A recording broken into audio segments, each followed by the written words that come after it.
दोस्तों, आज से 12 साल पहले तक उत्तर प्रदेश में पूर्ण बहुमत के साथ सत्ता पर काबिज होने वाली मायावती आखिर आज ऐसा क्यों कह रही हैं कि अब बसपा कोई भी चुनाव नहीं लड़ेगी। मायावती ने स्पष्ट ऐलान कर दिया है कि अब उत्तर प्रदेश में या फिर देश में कहीं भी उपचुनाव होगा तो मायावती वो चुनाव नहीं लड़ेंगी।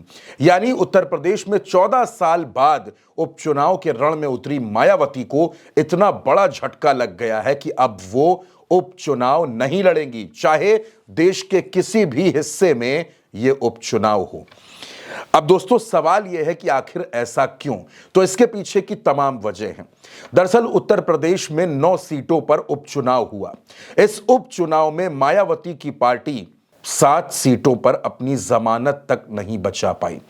यह बेहद चौंकाने वाली बात है दोस्तों। वो मायावती जो उत्तर प्रदेश में 4 बार मुख्यमंत्री बनी, आज की तारीख में उनकी पार्टी को जो वोट मिले हैं वो बीएसपी को शर्मसार करने वाले हैं। तमाम सीटों पर ऐसा देखने को मिला, वो सब मैं आपको बताऊंगा और ये भी बताऊंगा कि मायावती की पार्टी की इतनी बुरी स्थिति क्यों होती जा रही है। दोस्तों 9 में से 4 सीटें तो ऐसी हैं जहां मायावती की पार्टी को 10,000 से भी कम वोट मिले हैं। अब आप सोच सकते हैं कि स्थिति कितनी खराब है। क्या कुछ हुआ है वो बताऊंगा, लेकिन सबसे पहले आप ये देखने की कोशिश करिए कि पिछले 10 सालों में मायावती आखिर कहां पहुंच गई हैं। 2014 में मायावती की पार्टी को जो वोट प्रतिशत मिला वो 22.35 था। 2017 में यह घटा, यह 22.23 रह गया। 2019 में और बुरी तरह से घटा, 19.43% हुआ। 2022 में 12.88% और 2024 में यानी लोकसभा चुनाव में 9.39% रहा। अब अगर मैं आपसे बात करूं कि इस दरमियान उपचुनाव में मायावती की पार्टी को क्या कुछ मिला, तो बात अगर मैं कटहरी की करूं तो कटहरी का प्रदर्शन सबसे बेहतर नजर आता है। बसपा को तकरीबन 40,000 के आसपास वोट मिले और वोट प्रतिशत 18.23 के आसपास रहा।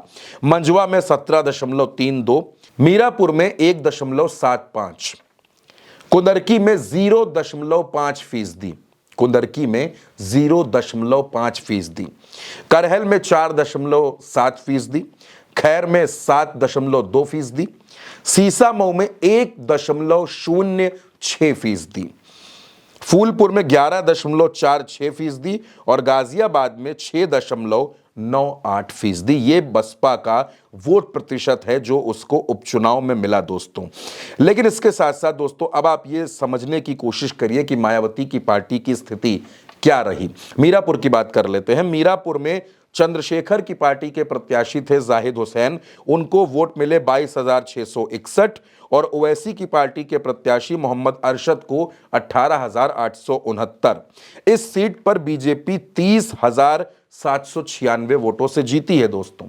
यानी आप ये कह सकते हैं कि उत्तर प्रदेश में मायावती को रिप्लेस करने के लिए चंद्रशेखर बड़ी तेजी से मजबूत हो रहे हैं। लेकिन मायावती कहती हैं कि दलितों के नाम पर पार्टी बनाकर कुछ लोग गुमराह करने की कोशिश कर रहे हैं।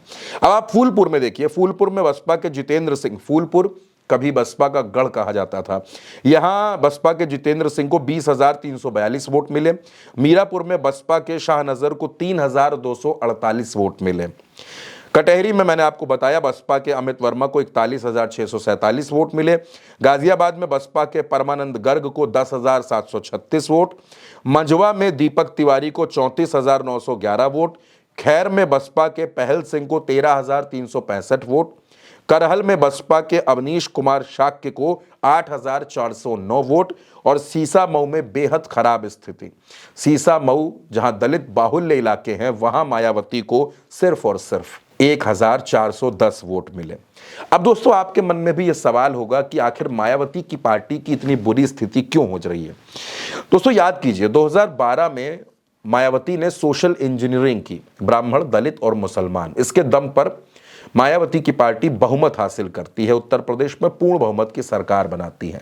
लेकिन उसके बाद से लगातार बसपा का ग्राफ गिरता गया। आज की तारीख में मायावती के पास उत्तर प्रदेश के विधान परिषद में एक भी सदस्य नहीं, देश की लोकसभा में एक भी सदस्य नहीं, उत्तर प्रदेश की विधानसभा में एक सदस्य और राज्यसभा में एक सदस्य। ये मायावती की पार्टी की स्थिति है। और अब इस उपचुनाव में क्या हुआ, मायावती कहीं भी प्रचार में नहीं निकली, सिर्फ सोशल मीडिया पर बसपा का प्रचार चलता रहा। बसपा के 9 के 9 प्रत्याशी एक तरीके से चुनावी रण में अकेले छोड़ दिए गए।